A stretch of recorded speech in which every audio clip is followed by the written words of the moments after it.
Our group's texts were on Possessing Beauty and on the Sublime. These are both from the book The Art of Travel by Lane Button. A little background information on the author. He was born in Switzerland. He went to Cambridge University, and he actually majored in history there. He has bestsellers in over 30 countries.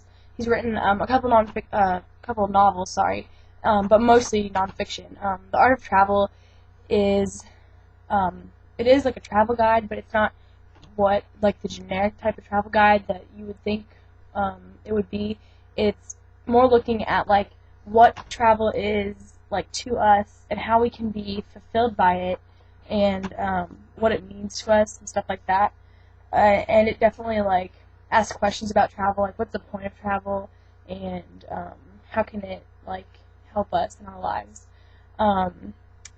So that's the book that's from. The first piece on the Sublime is about the Sublime, obviously.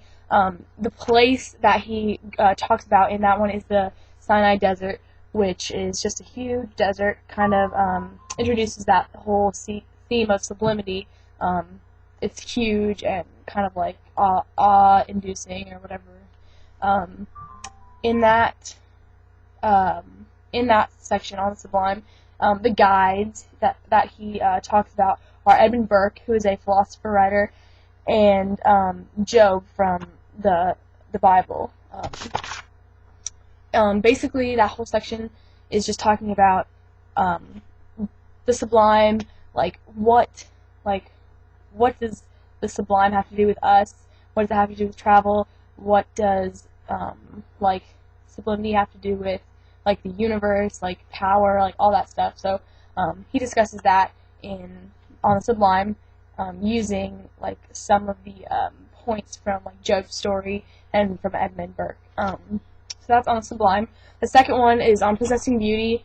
Obviously, it's about beauty, but not just like what beauty is, but about how we can capture it or like what it means for our lives. The places that he travels to in that one are Madrid, Spain, Amsterdam, Barbados, and the London Docklands. Barbados is an island in the ocean, if you didn't know.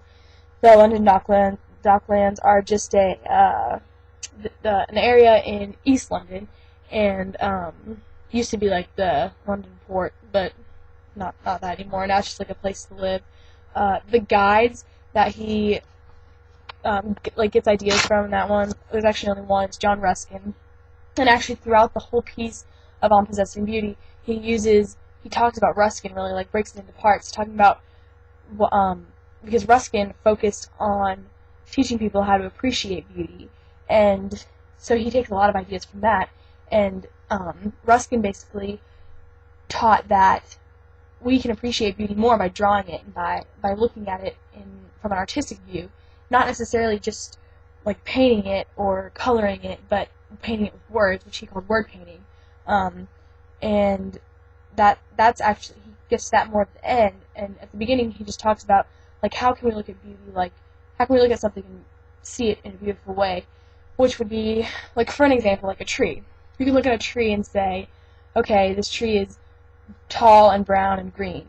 Or you could look at a tree and say, this tree is majestic and it's vibrant and it's full of life, and the moss is textured and brown and rough, and the leaves are they're blowing in the wind and they're really green or something like that. So you see like the difference between looking at something and finding it to be beautiful and just looking at something just the way that a lot of the world would see it. So that is basically On Possessing Beauty. And those are the two texts, and that's On Possessing Beauty and On the Sublime in a nutshell.